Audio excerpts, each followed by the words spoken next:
ஹிந்திலேருந்து தமிழ் போகும்போது Tamil hero ஹிந்திக்கு வந்துட்டாருன்னாங்க.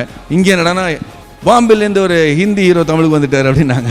So அந்த மாதிரி ரூல்ஸ்லாம் வந்து யார் செட் பண்ணுறாங்கிறது வந்து நமக்கு தெரியாதுங்க. But I don't think any rule applies. Hindi television serial இருக்கும்போது அவங்க என்ன சொன்னாங்கன்னா, அப்போவே 1800 டெலிவிஷன் எபிசோட்ஸ் பண்ணியாச்சுன்னா அவங்க என்ன சொன்னாங்கன்னா, ஓவர் எக்ஸ்போஸ் ஆகிட்டீங்க, உங்களுக்கு வந்து படமே கிடைக்காது அப்படின்னு.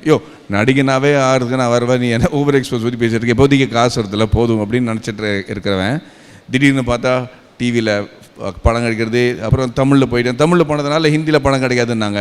சத்தியமாக சொல்கிறேன், அலைப்பாயுதே ரிலீஸ் ஆகி இவ்வளோ லேடிஸோட நமக்கு அட்டென்ஷன் கிடைக்கும்போது நிறைய வாட்டி நம்மளை பற்றி பேசுகிறாங்களா அப்படிங்கிறது நிறைய வாட்டி நடந்திருக்குங்க. இப்போ தான் ஒரு அளவுக்கு கான்ஃபிடன்ஸ் வந்திருக்கு. சரிப்பா, 25 வருஷத்தை நம்ம சர்வை பண்ணிட்டோம். இப்போ வந்து அவங்க கொடுக்குற அந்த மரியாதைக்கு நம்ம இன்னும் அதிகமாக என்ன பண்ண முடியுங்கிற ஒரு பயம் இருக்கே தவிர சர்வைவ் பண்ணுவோங்கிற பயம் கிடையாது இப்போதைக்கு. ஸோ ஐம் டெல்லிங் யூ, அந்த freedom was there because I didn't take the success seriously, I didn't take the image seriously. இவன் இந்த மாதிரி தான் படங்கள் பண்ணுவான் அப்படின்னு நினைக்கும் போது கன்னத்தில் முத்தமிட்டால் அப்படிங்கிற ஒரு படத்தை நான் ஏற்றுக்கிறேன். அது மனுஷரோட எந்த படம் வந்தாலும் நம்ம ஒத்துப்போம். But this one was completely like not my character it all இல்லையா. அலைப்பாயுதே மின்னலே, அப்புறம் கன்னத்தில் முத்தமிட்டால், 3 குழந்தைங்களுக்கு அப்பாவா.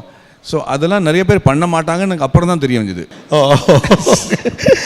பீயிங் சம்டைம்ஸ் சில விஷயத்தை கண்டுக்காமல் கடந்து போகிறப்ப நம்ம பாட்டுக்கு பிடிச்சதை செஞ்சுட்டு போகிறோமோ என்னமோ. And how is your friend mister Ajith? I think நீங்கள் அந்த ரேஸ்லாம் போய் பார்த்து ரொம்ப எக்ஸைட் ஆனீங்க. And it risky thing. அப்போ தனக்கு பிடிச்சதை பண்ணணும்னு நினைக்கக்கூடிய ஒருத்தர். How do you see that? பேசுனீங்களா? அடிக்கடி பேசுவோம். பட் அஜித்தோட ஒரு அருமை என்னென்னா, எனக்கு ரொம்ப பிடிச்ச ஒரு விஷயங்கள், ஒரு நடிகங்கிட்ட ரொம்ப பிடிச்ச விஷயங்கள் என்னென்னா, வெறும் நடிப்பு மட்டும் இல்லை சார். ஒரு இண்டஸ்ட்ரியில் நம்ம வந்த உடனே நம்ம உலகமே இந்த இண்டஸ்ட்ரியாக மாறிடுறது. நம்ம சுற்றி இருக்கிற ஆளுங்களை எல்லாருமே இண்டஸ்ட்ரி பற்றி தான் பேசுவாங்க. எல்லாமே வளர்கிறதுக்கு வந்து ஆப்பர்ச்சுனிட்டி கம்மியாயிரும், உலகத்தை பற்றி தெரிஞ்சுக்கிற ஆப்பர்ச்சுனிட்டி கம்மியாயிரும். ஸோ இதை வந்து இன்டென்ஷனலாக கொஞ்சம் விட்டு தூரத்தை போய் உலகம் எங்கே போயிட்டுருக்கு, ஒரு வெங்காயத்துக்கு என்ன விலை, சக்கரைக்கு என்ன விலை அப்படின்னு ஒரு நடிகனுக்கு தெரியுறது ரொம்ப அவசியமான விஷயம். ஸோ இந்த மாதிரி புது அனுபவங்களை வந்து சேர்க்குற ஒரு நடிகன் எனக்கு ரொம்ப பிடிக்கும். ஸோ அஜித் வந்து அந்த மாதிரி, அவர் திடீர்னு பைக்கிங் போயிடுவார், திடீர்னு ஒரு என்ன சொல்கிறது, he'll do remote control flying பண்ணுவார், அப்புறம் கார் ரேசிங் பண்ணுவார். எல்லா விஷயத்துலையும் அவருக்கு தெரிஞ்சிருக்கும். Is got in-depth knowledge. சும்மா மேலோட்டமாக கூட கிடையாது. இப்போ கார் லிசனுக்கு இறங்கினா இந்தியாவுக்கு ஒரு மெடல் எடுத்துகிட்டு வர்றாரு, 3வது ஸ்டேட்டில் வந்து.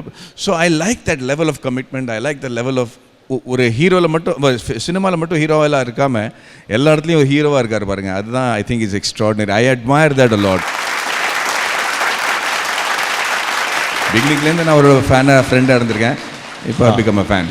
மணி அண்ட் மாதவன் காம்போ அப்படிங்கிறது அவங்களுக்கு எடுத்தோன்னே நடந்தது தான்.